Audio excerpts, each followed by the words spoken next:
What were we going to talk about? Oh, we were talking. We were talking about the fact that kids scare me to death. Yeah. I've never been able to. Sometimes it's like it's almost racist, you know. I mean, except that it's not race; it's that age thing. They seem so different, you know. What did you do when your little boy was little? Did you do the diapers and all that stuff? Yeah, as much as I could, you know. But it was so hard. It was so. Yeah, well, it's hard for everybody. Because they're so different, you know. They don't. It seems like it takes. They almost have to be 30 years old or 25 years old before. Really? Before I feel like they're the same race as I am. They always feel to me like they're sort of from a different planet or something like that. They're different, yeah.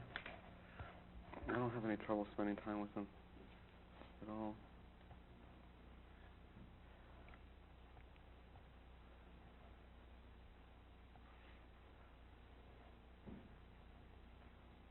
Well, I never read any of it. I don't know much about that whole literature that's grown up around in child raising and that kind of thing. About it. I don't either. I don't. It's very hard. Do you mind if I ask you if you have? I mean, while we're on the subject, how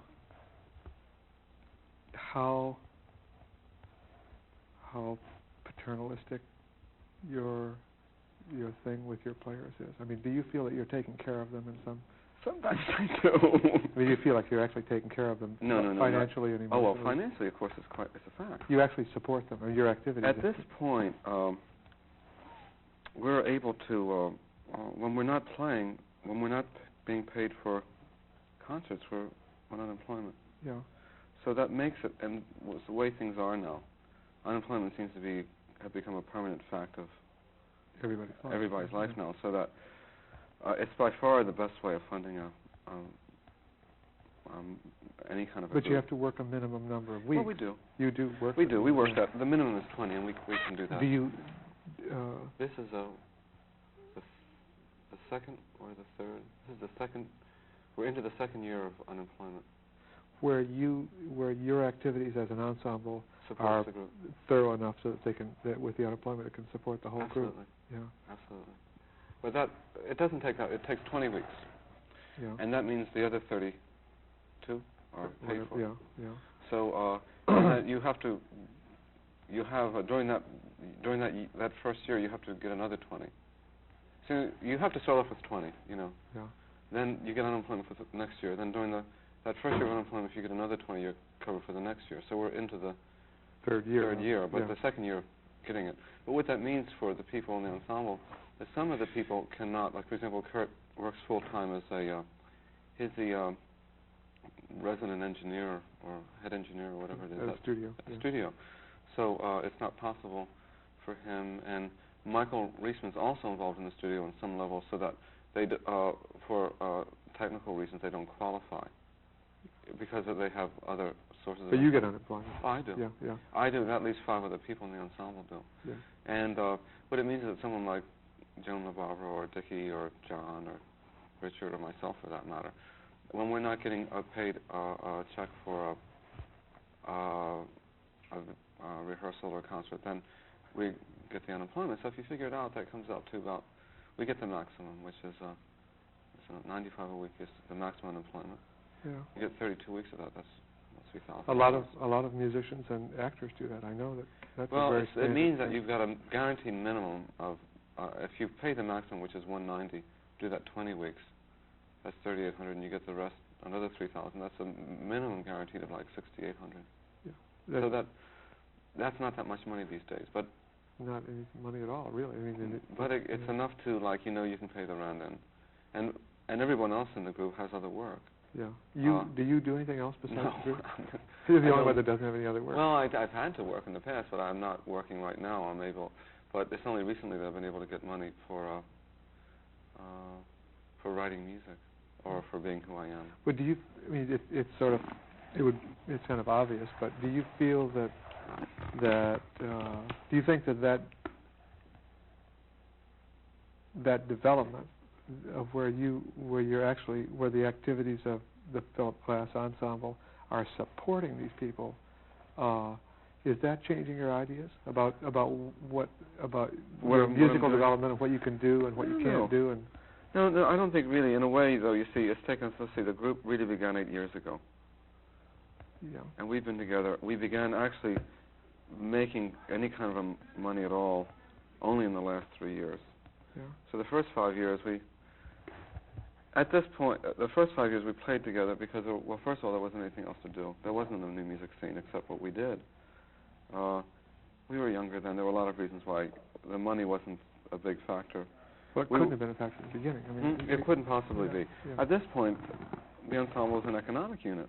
I mean, it provides, in the same way that I think the Duke Ellington Band was an economic unit for him, the Count Basie Band. And there's nothing wrong with that at all. It's just a fact. And it has nothing, in a sense, I think it doesn't, the artistic choices aren't, I think they're not unaffected by it, but on the other hand, I don't think that's a bad thing. Oh, here it comes.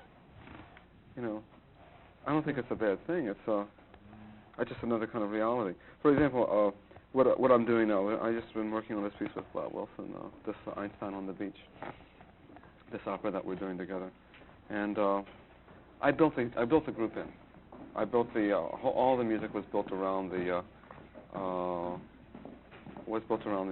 ensemble, and then I added the voices, and so it was a way of keeping. You see, I thought of it this way: well, after the opera's over, I'll get at least 2 programs of music out of it. Yeah. Two concerts. Two different concert programs will come out of that. Yeah. Plus your recording. You'll have.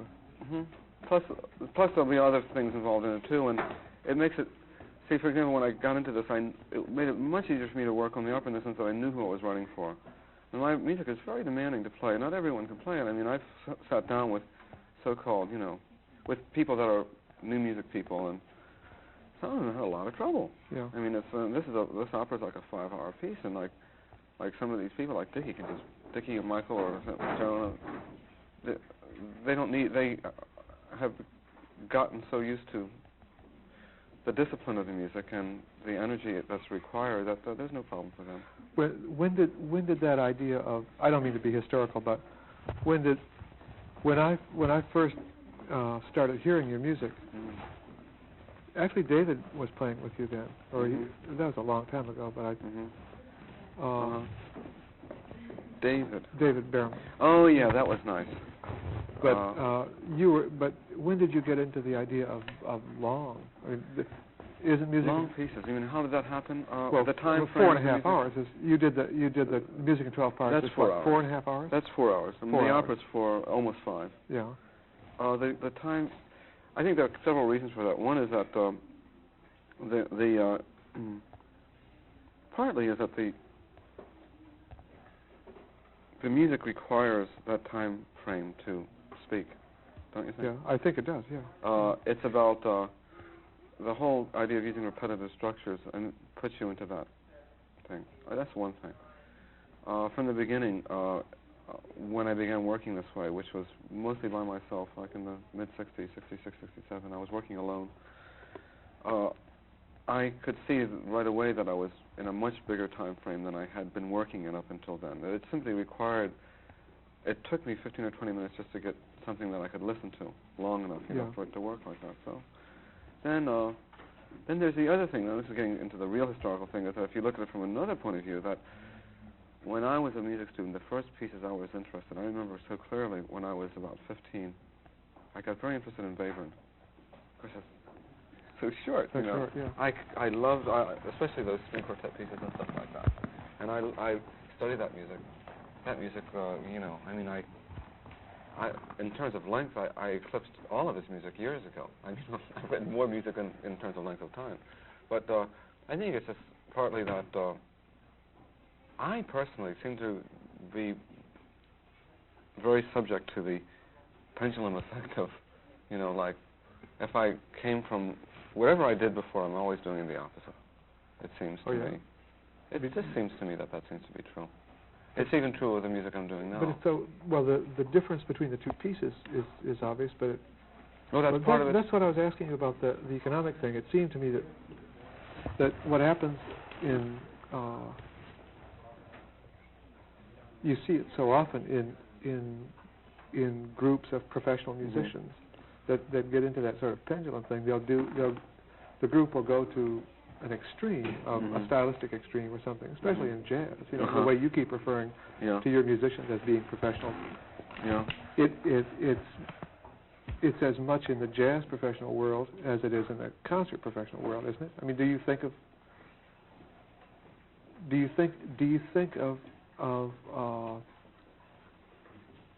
that pendulum effect as affecting you as I think it affecting you affects me all the that time in a professional lot world? of different ways. Yes, partly that has to do with another thing. Like when I was a student, I was very far from. I don't think I imagined that I would ever actually be making my living as a performing musician. When I was a student, a music student, what you did in those days was that you wrote your music and you gave it to someone else to play. Yeah. And you got a teaching job, and that was it. You know, it was very ivory tower kind of thing. And I understand that's actually the way most people still live. Most people, exactly. Most composers still live that way. But, and as a student at Juilliard and whatever, in fact, we were discouraged from playing our music in a very insidious way because we were surrounded by such good players. See, when I went to Juilliard, I still could play the flute somewhat. I couldn't play the piano hardly at all. I learned it when I took piano as a minor when I was there, and I actually began playing the piano fairly late, like when I was 19 or 20.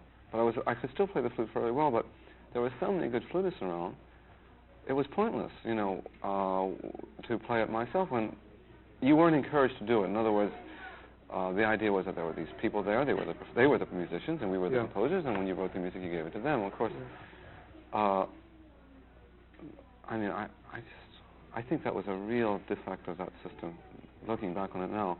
And it never occurred to me at the time that it was, because I was quite willing to, I mean, I just couldn't play with those guys, they were too good, you know. So, and now I make my living, I mean, I think of myself as a practical musician, and I'm not as good a piano player as some of the keyboard players I work with, because like someone like Michael, he's really, you know, he can do anything. Yeah. You know, we've had other, but it's not always required. Like, one of the best piano players we had was a guy named Robert Prado, who was actually a trumpet player. But like me, he picked up the piano as a second instrument. And the thing about Robert was his sense of time was just faultless. It was, we didn't even have to count down a piece. I could just go like this. And we always played together, and it seemed like within the first two eighth notes he knew that. I tried to fool him, and I couldn't. Yeah. He was a very, very good musician, but he wasn't really a piano player. Do most of your players come out of a jazz background? Or Robert Prado was another boy from Louisiana. He's dead now. He died in an accident. Yeah, I read that. Really, and then Dickie Landry was from Louisiana. How did you get connected? I mean, really how do you funny. get connected with Louisiana? Well, I was living in New York, and I was a good friend of mine was Richard Serra, and I knew a lot of artists. I've always known a lot of artists. I think I've gravitated to the artists in a way because they were always more open than the musicians. Yeah. You know, and I always liked looking at what they did, and they were more interested really in what I was doing. In life. And yeah, it was better. Just better.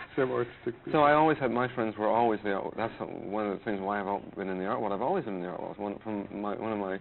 When I was 15 and 16, my first friends were artists, and I used to go to museums with them, and they showed me, I mean, they taught me a lot about how to look at things, and not that I know that much about it, though, and you're bound to pick up something after a while. But, so I knew Richard Serra, and we were very close friends. We knew each other in Europe, where I had been a student, and when we came back, we were both working. He wasn't able to make a living in those days, nor was I. I think my first job in New York, I was a furniture mover, and Richard had just finished that. He was starting to start to sell his pieces, and he gave me his truck. So I got his truck, and I began moving furniture. Anyway, we were very close, and I worked with him. I was his assistant for a number of years, too, and which was fun, too. You mean building things? Well, yeah, I helped fabricate the pieces. Yeah. But anyway, and one of his friends was a man named Keith Saunier, who was another, this is back in 67, 68, when we were all getting to New York at the first time, and these people since then have become very much established as the not so younger now, but they were establishing themselves as a young movement that kind of came after minimal movement, which came after the pop movement, which came after the... And so But you're associated with it musically, too. Well, I am, but, you know, it's... you mean with Richard Serra? Yes, I am, but that's really happenstance. I don't think... Well, we can talk about that, but this whole minimal thing, I think, was... It's because my friends happened to be Richard and Keith, and I knew Don Judd, and I knew all these people, and Michael Snow, but I wonder whether that's really true. I mean, I think that was just a handy thing. But anyway, getting back to how I met Dickie, Keith was from Louisiana, and Dickie came up from Louisiana, and I met Dickie through him, and then Richard Peck came up to stay with Dickie, and he started playing with me, and then Robert Prado was a friend, and he came up. It was like, for a while, Dickie had a place down in Chinatown, Chatham Square, which is the name of our record company. Yeah. And that was kind of like a halfway house. People would come in from Louisiana, and they would stay at his place. And since we rehearsed there also, Pick up guys for the band. they always did every day. One of them, Rusty Gelder, Robert Prado, Richard Peck, and a guy named John Smith who played with White Trash. At one point, we had 5 Cajuns in the band. They were almost all Cajuns, except for John Gibson and me. We were there. Well, you mean Cajun? You mean it's popular music, though? I mean, Cajun their music. background is popular music. Yeah. Well, it's a little bit more than that. It's more complicated than that. Dickie also was a trained musician in the sense that he, I think he has a master's degree or something, and he was a composer. He did film music. He's done film music. He doesn't like to write down music. I mean, he's not that kind of musician. There was a time in his life when he did do that, and at this point he doesn't do that anymore. He played, but they all of them were from that that's their background. Dickie played in those and there's just a lot of music down there, you know, down in Louisiana. I was down there once visiting, and we did a concert down there. You've played your music down there? Yeah, yeah. I have. And they have real strong ties with, like, John Smith he played with me just once, really, but he was a very good friend of Dickie's, and, like, he was staying with Dickie, and we were rehearsing, and he said, you know, can I sit in, you know? Yeah. And I said, if you can read it, you can do it. And it happened that John couldn't read. He said, I got a very good ear. And by God, he learned the music. He learned it by ear. You know, I said, well, it'll be easier to learn to read than to memorize his music. He said, not for me. And he learned to play music with changing parts, which had some improvised sections in it. We did one concert. It was at La Mama. Ellen Stewart sponsored the concert. And you were there. I was there. That was the first time I heard your music. Right. That was. That's why I'm here. That's right. Why Right. The 5 horn players. The only people who weren't from Louisiana that afternoon were John Gibson and me. Everyone else was. That's 5 other people. Yeah, that was a strange, heavy band. It was a very, but I liked it. You know, it gave us something to do, and you know, you get tired of it.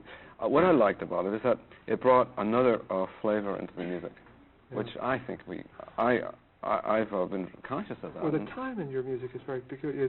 It's hard to find what the roots of it are, because it doesn't sound European, and it doesn't sound... I don't think it's that exotic sounding either. I don't think it sounds Indian at all. Oh, not Indian. No, not at all.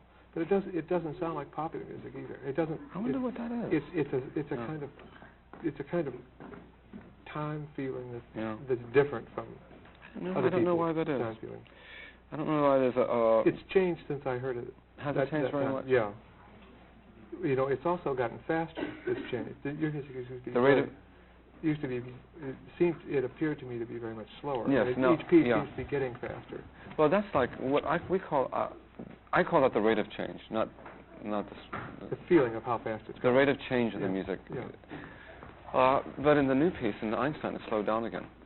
I think it got as fast as it's going to get, and I think I feel it's starting to slow down. It's again the pendulum. Really? Yeah, it's starting to slow down. And now the new piece I'm doing, I just started a new piece, which doesn't. I like that. I'm starting to think again about what happened was I started out with a very extended time sense, and gradually the rate of change became quicker and quicker until the second piece we did, the long piece from Einstein, the rate of change is really quite quick. Yesterday, yes, what we did the second one. And besides that, there's sections in it. There's different kinds of music in it. And now I'm writing a piece now which is much more like the pieces I wrote in 1968. Without, less structural change. Yeah. Because the piece yesterday went, the way it breaks down into smaller parts makes it seem to go very fast. Well, it occupies a lot of time. I know. Well, it was another way. See, in a way that I darn near can't play that piece under half an hour. I mean, one thing that's happened is that the piece is if the rate of change increases, the overall length of the pieces can increase as well.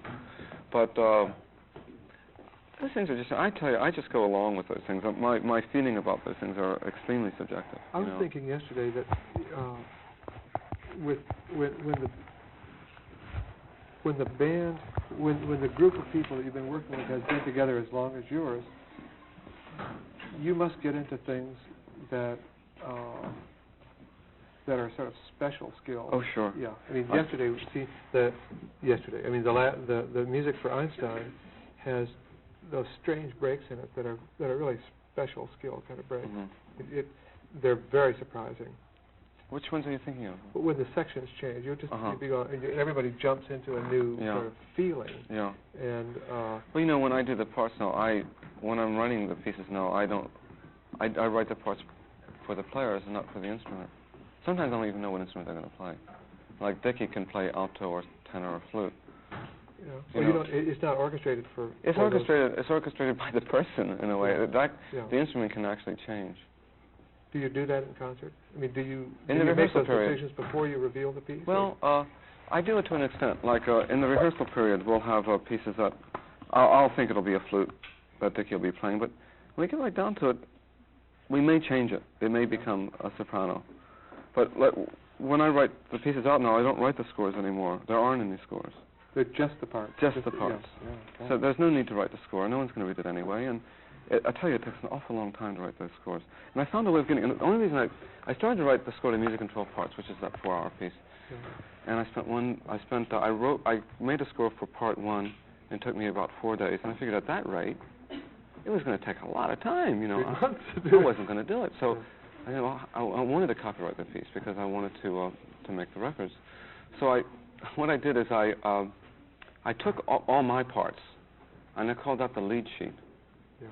And I sent that down and said, this is the lead sheet, and everyone plays the changes from that sheet, just like a jazz score. And they let it go through. I got a copyright on the lead sheet, which, as far as I'm concerned, is a copyright. Mm-hmm. So that meant that the only reason for doing a score was for that reason. Yeah. The other reason would be for foundation people, but I just can't do it. I mean, I'm not going to copy out a score. So what I do now is the way I do the pieces is I write out my part. Actually, I sometimes don't write out my part. What I do is I'll make the notes to the piece. And sometimes I'll never have a part. Then from that I'll first write Dickie's part, then Michael's part, then John's part, then Joan's part.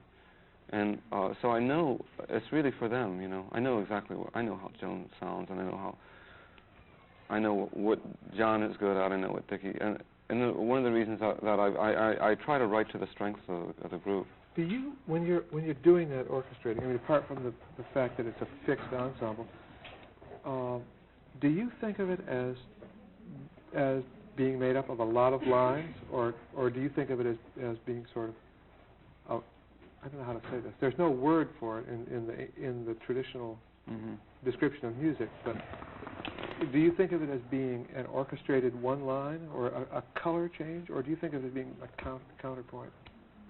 Oh, I don't think of it as counterpoint. I think of it as, I guess, strands or lines. Strands, yeah. I think of it as plateaus. Or when you say... I think of them as layers, like a geological cut, you know, when you see that layer and that layer and that layer and that layer.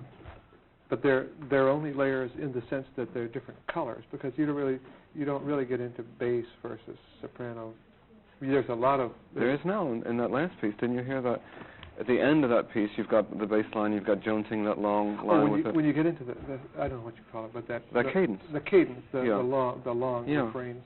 Well, one of the reasons I put that in was because with Music in 12 Parts, well, we can talk about it was such a long piece to do. I spent 3 or 4 years, spent much too much time on it. I think I spent 3 years on the piece. But by the time I got halfway through the piece, I decided to change the rules. I just noticed that I had been operating under a lot of rules that had become automatic, and that there were things that weren't possible to do in my music because I had made them forbidden. To yourself, you mean? To myself. Yeah. And the whole latter part of Music in 12 Parts is gradually breaking down those rules, like starting from part 9, 10, 11, and 12. It's just, by the time you get to part 12, I'm doing all the things that you can't do in part 1. It's chromatic, it's cadential. Yeah. I mean, all the, And then in Einstein I did the same. So then I took advantage of it. Like the idea of using a real root movement in my music was really a forbidden thing for many, many years. I mean, there was a piece would start with a set of notes and it would never change. There was no root movement at all. And I just said, well, how is it possible that there's something I can't do? I mean, that seemed rather strange. Academic. It seemed academic. Yeah, I can't I tie myself down like that. And I said, well, what is it I can't do? And I can't do cadences, and so I made a piece with cadences. I see. You know, it was a kind of a decision in a way, but besides being, I'm making it sound more intellectual than it really was, because another thing that happened was that certain things that are left out, after a while I kind of get a yen for them. Like if there's no root movement, and I haven't worked with root movement for 6 or 7 years, after a while I just want to hear it. Yeah. It's like I haven't had that sound for so long, and it began coming into the music, and maybe it was really more like I was starting to hear that because I hadn't heard it in so long, and then my first reaction was I couldn't do it, and then I said, well, why can't I do it? Well, there's this roll, and roll? Who's making the rolls? I'm making the rolls, and then that was the end of the roll. But it wasn't so much like I looked at the music and said, this is missing, therefore I'll put it in. But like with the chromaticism that came into the music, after all that pentatonic and white note music and all that, I mean, after a while I just wanted to hear a chromatic flavor in the music somewhere. And I started off with something that interested me very much, was like the minor scale has that ambiguous 6 and 7th degree that can, and that seemed to me like a key to chromaticism for me. Like, how could I work that in? You know, I had to find a place in my music where it made some sense. Well, yesterday I heard you sort of working at it before we actually started recording, and there are a lot of the parts in it that are modal in that way of you don't feel the root movement until everybody starts playing. Yes, that's right. It has a lot of the old qualities plus. Yes. Are you talking about the fact that you really can't hear the pieces unless everyone's playing? Yeah. That's funny, isn't it? It doesn't exist, sort of. I mean, it's funny, isn't it? And the fact that there are only parts at this point. Yeah. In a way, the piece really exists when we sit down and play it, and it's given me a I whole... was going to ask you two other things before I forget. We can start talking about it, but one is it seems. John, can I have something to drink? It seems. Your music is so accessible technically.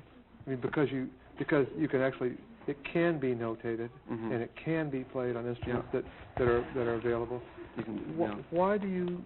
But I know you've told me many times that you don't want people to play your music in that. Well, there's several reasons for that. Why? Could you just say why that is? There's several reasons for that. For one thing is that I don't think, well, we spend a lot of time learning the music. I don't think anyone's going to spend that time.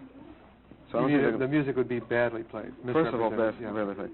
But that's not as important. That's like not as important, I think, because I might even allow. I think eventually people could learn to do it, and there might even be some money involved in it. I'm going to get the string. Get the string from John. Oh yeah, I'd like. Oh, you got two? Okay, that's fine. Where did we start? Great, that's fine. Oh, I think the real reason where economic was that I felt that if you could, see, the thing is that at the point when I began really I made a commitment to making a living as a musician who played music, as a practical musician, you want to call it. I don't know what else to call it. And I don't know when that happened. That came out of part of my experience of having to make a living in New York. And that became as a result of my deciding that I wouldn't be a music teacher. Yeah. And that left me just street jobs or music.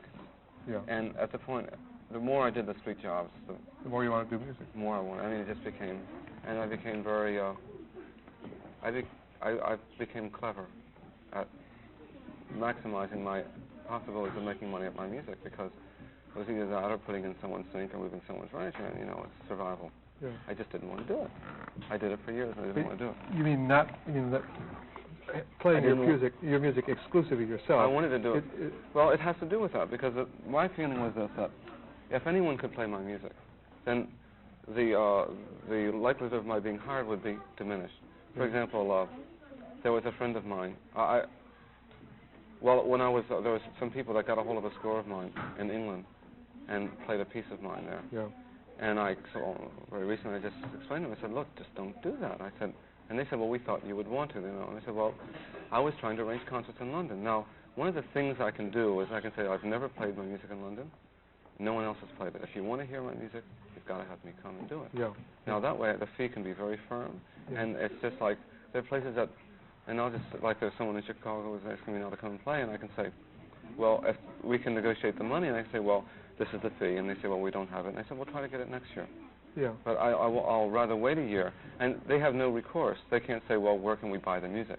Which is what normally would happen. Yeah, exactly. You know, yeah. so that I have an economic lock on it. I have do you expect that eventually, well, I don't know how to say this, can it change enough so that people could play music in 12 parts? No, I don't you don't want to. to, like... I'll tell you another thing.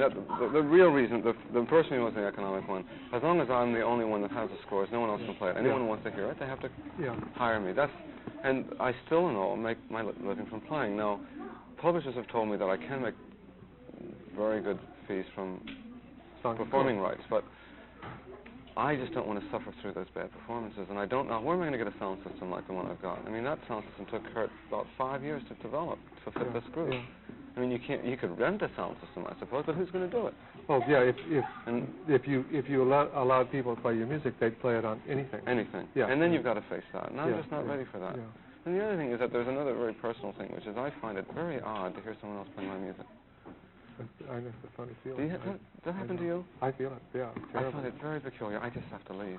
Yeah. It hasn't happened very much, you know. Yeah. But I just don't think I would like that, you know. The other thing this is about the second piece, sort of, yesterday. I was wondering, do you have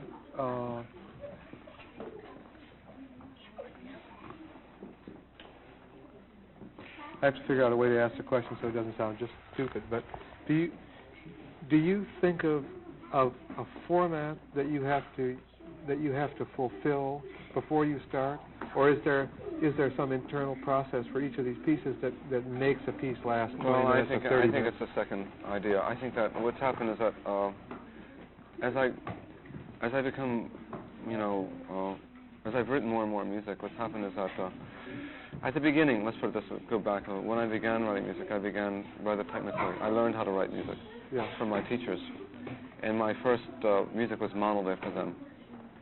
And I studied the same things that we all study, you know, all the harmony and counterpoint and all that, and all the different, you know, the things you do as a student. Yeah. So that I knew a lot about music in terms of what models were there. Yeah. And for a long time, my music was built on the models. I'm talking about the music I wrote before I was 30. Yeah. I'm not talking about anything after 30. I think I began writing music when I was around 19. I began reading when I was 16, but I didn't get serious until I was about 19 and 20. And so there was about 10 years of music, which was strictly modeled after the people I studied with. There's not one note of it that's worth listening to. Yeah. As far as I'm concerned. Yeah, I understand. Everyone has it. I got 4 or 5 boxes of it. It happened to be a lot in my case because I wrote a lot of music, so there's a lot of it, and some of it got published. It's floating around. Some of it's about 20 pieces got published at different points, but most of it's gone, and I've left it there. And I didn't write any. I'd say I didn't write one note of original music until I was 30. I'm 39 now. So what? Neither did I. That's amazing. I figured that it's so common among us. When I meet these young people and they're writing, they're so much further along than I was at their age. You know, when I was 25 and 26, I was living in somebody else's world. Yeah. I was writing music like Mio when I studied, you know, like William Bergsma, Vincent Persichetti, and all craftsmen of a kind, you know. Yeah. When I got involved with my own music and the models no longer existed, that's when things got interesting. As soon as I was on my own, and that was more or less an accident that happened. I don't know why it happened or how it happened. It just happened to me that one day, literally overnight, I don't know, I was living in Paris.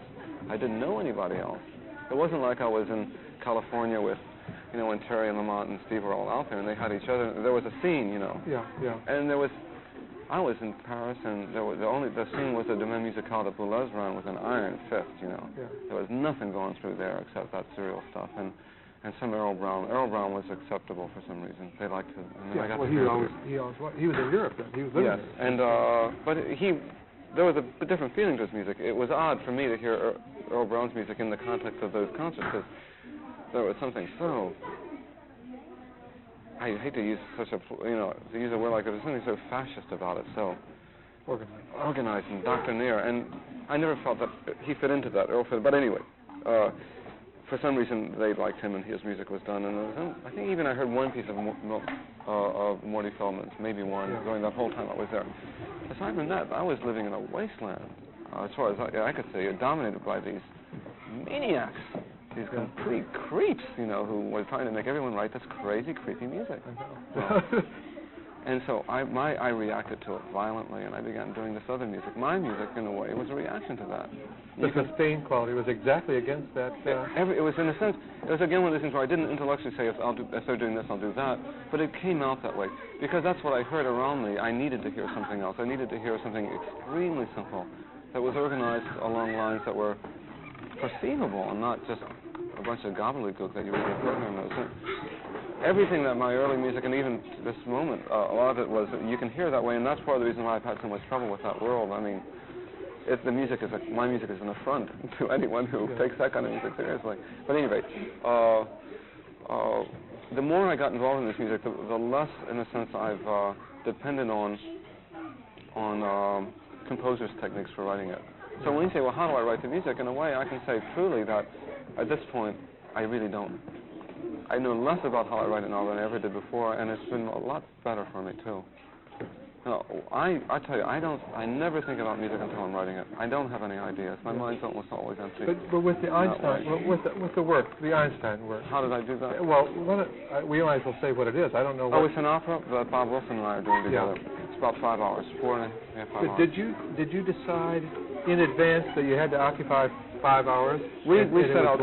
We did that. Yeah. Because the only thing we had in common to work with to begin was a time medium. Yeah, you both occupy large portions of time. So we said, well, we're going to be. How long will the piece be? How will we divide it up? We divided it up into 4 acts, into an hour for each act, and to 10 or 15 minutes for each entr'acte.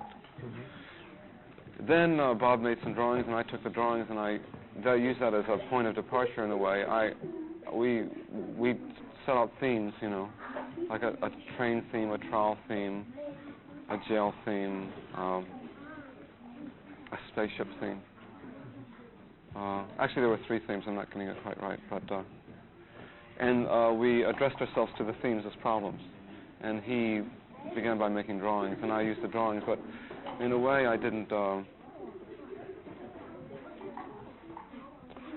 I tell you how I did it. I was living up in Canada at the time. I have this place up there. I write a lot of music there in the summertime up in Cape Breton.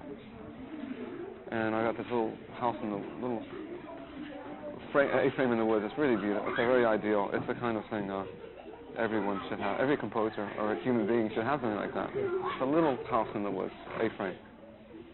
And I would, I almost never have any ideas about music. I work directly with. I mean, I don't have any ideas that I then have to translate into sound. You know what I mean? I don't say, I got an idea. It never happens to me. Never. I never get any ideas about music that way. What I do is I sit down, and this is another thing that when I was at Juilliard, I learned to write away from the piano how you're supposed to. Yeah. No, I never write away from the piano. Yeah. It's totally unreal for me. So you just sit down and start, I sit down and I start playing. Come out. And it just comes out. And what I do with the drawings is I took Bob's book of drawings and I said, okay, first scene, put the drawing there, I looked at it, and I played some music.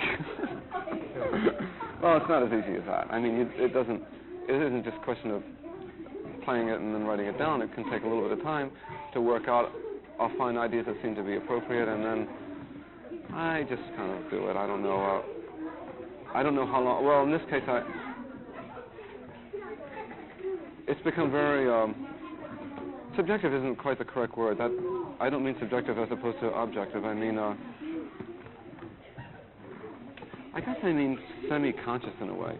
I don't really. I've got all this technique now. I have not only the technique that I learned as a student, which maybe some of it was useful, but anyway, I've got it. But all the technique of the last 8 or 9 years of writing the kind of music that I write now. I mean, I know how to do a lot of things. technique is, what technique is knowing how to do something. Yeah. I mean, not, How to start. How to start, how to make it, how to keep going, and how to finish, and all that stuff. I just know a lot of that stuff now, and I've always written a lot of music. You know, I've always so I've done a lot, and so I've got that technique, and I don't think about it. It's not that it's unconscious; it's just that I've got it, and it's no longer a problem. There can be problems in the music, but I don't know where they're from. There are problems in the music, but not so as you'd notice, you know. Yeah. Does that make any sense at all? Yeah, I tell you, I really write. I'll tell you what, I know when I'm ready to write a piece. Like, do you feel it physically, or how do you know when you're ready to write a piece? I just know it, Bob. It's like something in my, something pushing out of my. I mean, it takes a long time to come. I know. I told Bob when we were finishing this rehearsal period, and I just said to, gee, I want some time. I want to write a piece. And he said, what is it? I said, I don't know yet, but I knew I was ready to write a piece, and I hadn't felt that for a while. That didn't have anything to do with the opera? Nothing to do with that. And almost a day after the piece was over, I sat down and I began writing a new piece. And it's helpful in a way because if I don't have that feeling, I won't bother. Yeah. I mean, I don't say, well, I've got to write a piece, and then I go. If I don't feel ready to do one, I don't know. I just don't want to do. I don't feel like working anymore unless I have that. Unless I know that there's something to do. Yeah. It sounds very subjective and romantic, doesn't it? Yeah. Well, actually, that's really the way it is. And I can't. I mean, I could say something else, but in fact, I have a feeling that I have a feeling I'm about to write a piece. It's like, you know how sometimes people can tell you when the phone's going to ring. Yeah. You know, or they know they're going to get a letter from somebody. It's that feeling. Yeah. It's completely real. It's subjective. It's intuitive or whatever. Subjective isn't really the word I mean to use. It's very intuitive. Intuitive is a better word because I hate to use it. Subjective always brings up the opposite of objective, and I don't mean that dichotomy because I don't think I'm living in that kind of dichotomy. But I think it's. I think what I mean is that I just feel intuitively I'm ready to do a piece, and then there'll be problems in the piece, maybe about how to extend it, and then sometimes after the initial beginning of a piece, then I'll have to work through, and then I'll start to use what I know, I mean, all my knowledge of instruments and structures and rhythmic structures, and if I get stuck, I'll say, well, let's see, what can I do here? And that could take weeks or months or what? I mean, do you have to leave things undone? No. Lately, I used to take music and 12 parts. Took me 3 years to write, but part of that was because I was working a lot of that time. Yeah. I had street jobs, you know. Yeah. But I now find I spend less and less time writing. It's very quick now. The scenes for Einstein, I figured out that I wrote that whole piece. I was just trying to figure out how much time did I actually spend writing it. Now, I wrote the piece. The mother of that piece was Another Look at Harmony, which I did. Which I've heard. You heard that? Yeah, but that had some. That's related to what? Yes, it is. Recorded. I did that piece, and as I say, I call it the mother of this piece because I did that piece, and I knew it would be Bob's piece. I knew it was going to be the opera. Yeah. I got some money from the National Endowment to write a piece, and I wrote a concert piece at the same time using material that would become the opera later. And it was a piece that was like not a transition piece. It was a piece like a halfway to the other piece. And it was a way also of getting that material up and listening to it, because a lot of that material was very new. The whole, I call it Another Look at Harmony, which is another one of my jokes. I have a lot of jokes in my titles, and they aren't really very funny, but... Why Another Look at Harmony? Well, I mean, why did I call it that? It's a weird title. It is, isn't it? You know, the guys in the band hated the title at first. Everyone's used to it now, but it's funny about titles, how after a while, they seem to be all right. Because at the end of Music in 12 Parts, we were talking about these rules and so forth. One of the things that never happened, there was no real harmony in my music before. There was things happening on different harmonic plateaus, but there was no counterpoint, there were no root movements, there were no cadences, there were no modulations. Well, actually, that's not quite true. There were modulations in music with changing parts, and in Music in 12 Parts, there were modulations in the themes, in the parts, you know, the modulations always occurred at the break. And they get more pronounced as more the piece and more goes pronounced. on. And finally, it looked to me like I should, since modulation was becoming more and more the content and subject of the work, that I had to just face the issue of root movement very squarely and incorporate it into my music, and that meant harmony. And I just said, well, call it Another Look at Harmony, because, well, you know, when I was a student, I had this teacher in Europe I studied with.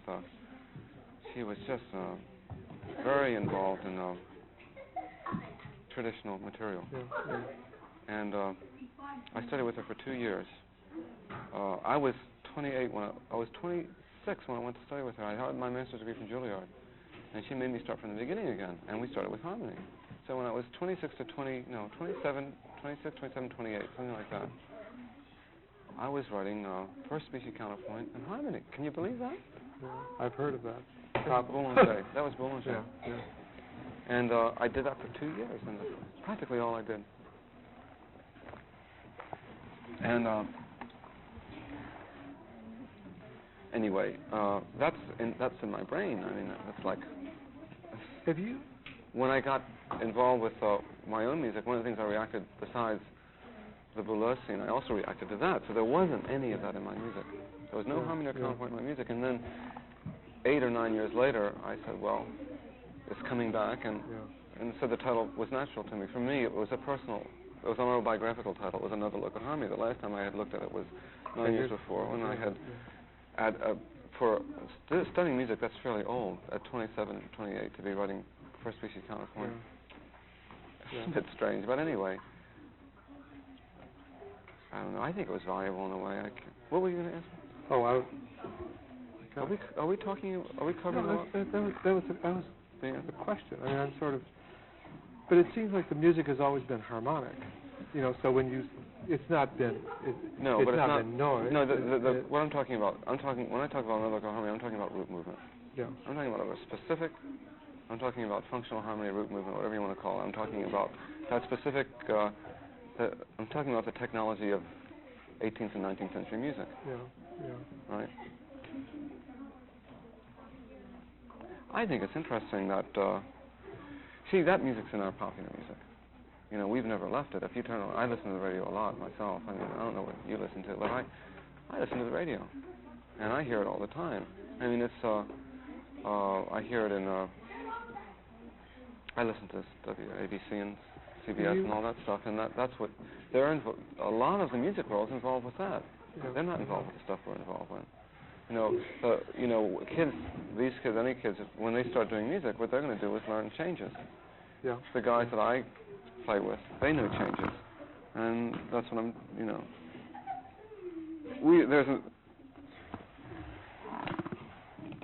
Yeah, but you don't. But see, I don't think of myself as part of that tradition of modern music, which comes.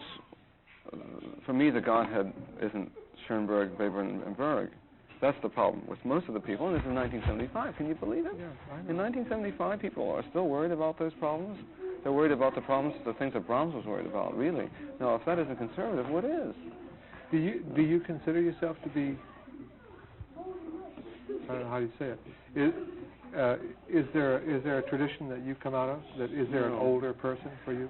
No, there are older people whom I admire, but there is no one that.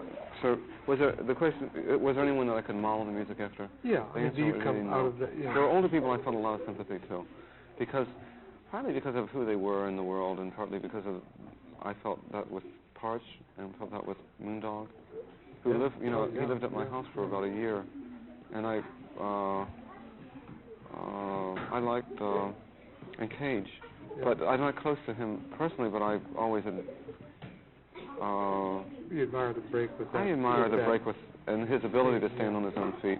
Yeah. One of the things that we've had, there's a tradition in America, there's a maverick tradition in America that's very strong. It's Ives and Ruggles and Cage and Parch and Moondog and all these weird guys. And you're part of that tradition, don't you? That's my tradition. Yeah. That's my tradition, and that's why and people in that tradition don't have models. They only have models in terms of. They're social models. Yeah, or something like that. You admire the way they are in the world, in a way. Yeah. I mean, the important thing about Cage was that you saw that it was possible. He was, when I decided to commit myself to making a living as a composer, the only composer I knew who had done that was Cage. And of course, at the time, I didn't realize until more recently that it was really he wasn't until he was 50 that he was able to do that. He had a lot of hard years, but. In that sense, it's been a lot easier for me. I mean, I maybe had a few hard years, but it's not. I think each generation is getting easier for. I think the younger people. It involves breaking that tradition. We're breaking that tradition down, the academic tradition, the stronghold that they had on modern music, and it's not a believable one anymore. It's not an important one. That doesn't mean it won't continue. Well, but it seems it's involved with people don't believe now that or at least the people who listen to your music don't think so much that when you're older you're smarter. You know, that you're Well, the other thing is that what we're really fighting for, and it's not just me, but we're just fighting for an alternate tradition. Yeah. And what we have on our side is we have an audience. Yeah. That's real important. Oh, you definitely have an audience. I mean, you have a very, very solid audience. Well, they respect. That makes it somehow the work. We can exist in the world in a way. We don't need anyone's permission because we have something else. But I think that alternate tradition I think that I relate myself to that. Yeah. I call it the Maverick tradition, and I don't know what else to call it, but it's Perez was part of it. There are a lot of, if you think about all the people you respect are part of it. All the people you hear about are part of it. No. Yeah. The people, it's not that I don't like their other composers. I like enormously. I like of the older composers. I like Virgil Thompson a lot. I always thought he was interesting. Sort of a maverick, don't you think? He was in a way. I always liked him in a way, and I liked. I thought Cowell was interesting. You know, I think Lou Harrison is interesting. I mean, I think that all these people, I think Lou Harrison is interesting, but none of these people, whether they teach or don't teach isn't so important, though generally these people were not involved with schools. And they generally were, if you look at what we really have in America, we have the academic, which is most of everybody, and then you have this trickle that runs alongside of it, which is where that's where you find the gold. You don't find it in that mainstream at all. All the people that are the heads of the people that are heads of the big music schools, I mean, they're not. It's not. They're anyone that's involved with it. So I mean, I think it's that they're part of that mainstream, which just doesn't have any appeal for me, and I think it's okay. I mean, it's okay. It's just nothing to do with me. Do you, apart from the Maverick tradition, do you think of yourself? Do you think of your music as having any political connections, or is it part? No, because you said to me 2 or 3 times that you think of yourself as being part of the working class. I mean, that's nice. I mean, it's a huge tradition in. Really? I didn't know I had put it quite that way. Well, I have a history. I didn't mean about your music, but it's so practical, you know. Oh, I see what you mean. Well, what was the question? Do you think of it at all? I mean, political. No, I don't. I think it's, for me, it's a bad joke, and I have very little sympathy with the composers, and some of them are friends of mine. I have very sympathy for the idea that music can be used for a political, social purpose. Yeah. I just think it's silly, but that doesn't mean that those people aren't totally serious, and I try to take it seriously. But personally, and I've had talks with them, some people that are friends and that can talk to about this, you know.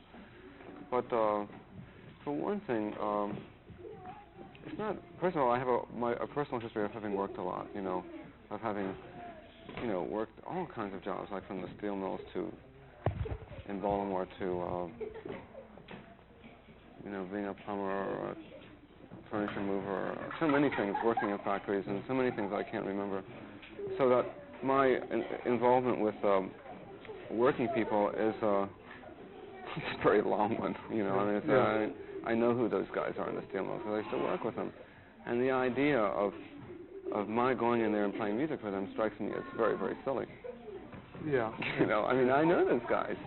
I mean, what they're talking about is how, when I was in the steel mills, what we were talking about was how you could rip off the company. And a lot of those people were driving around in fancy cars and had ice boxes and new refrigerators. And I mean, the working class in America, and those were black people too, I'm not just talking about the white people. This is down in Maryland. The working class in America is a very middle class. I mean, to even think that we don't have a European working class or Eastern European working class or a Asian working class. We have something a bit different. And if you spend any time with those people, you find out that they think, you know, that an artist is just a way of being at the 9 to 5 rap. For them, that's what it is. And if you talk to them and say, well, I remember going in some of these places I used to work, and there'd be something in the paper about a painting selling for like $500,000, and they'd say, you know, my kid can do better than that, you know. And I said, well, you ought to do it, you know. And then we talk about it, and they said, well, what do you think of it? And I said, well, if you think you can do it, you know, get it on, you know. And they have a lot of contempt for artists and for the way that we live. And I don't say that they have their reasons for it, but the idea that there's going to be some rapprochement between those two worlds, well, not unless they're not going to change. I mean, you'd have to, you know, like that's what I think popular music did. I think popular music is a plug into that. Yeah. I think that it's possible in that way. Would you? I think would you let your music be popular? I mean, if it started going in that direction. How could I do that? Well, I mean, if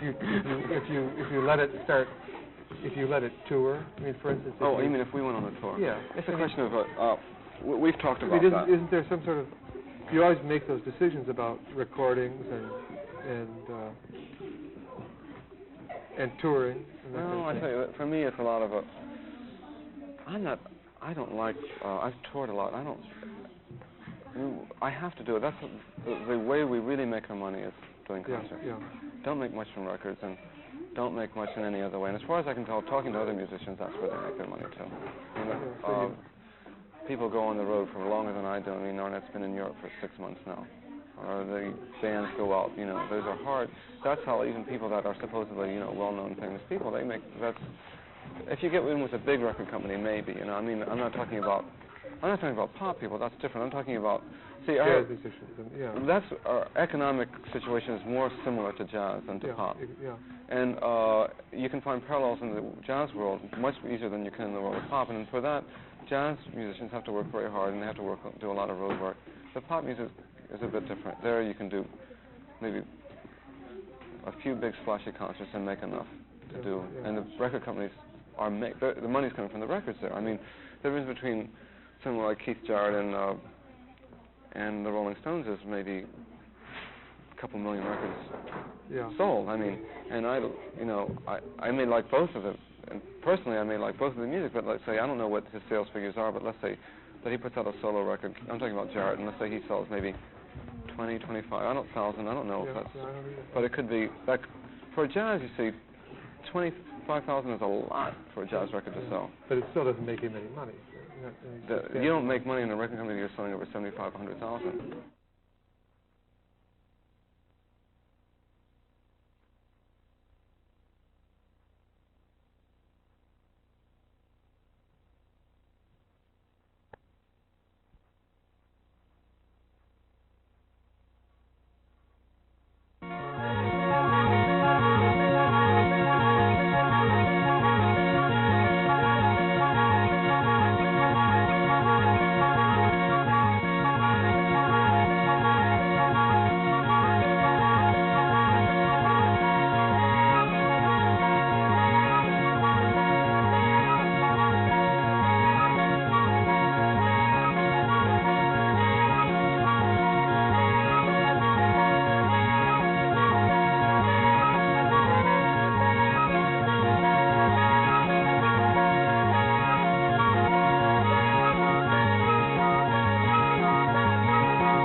Thank you.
Thank you.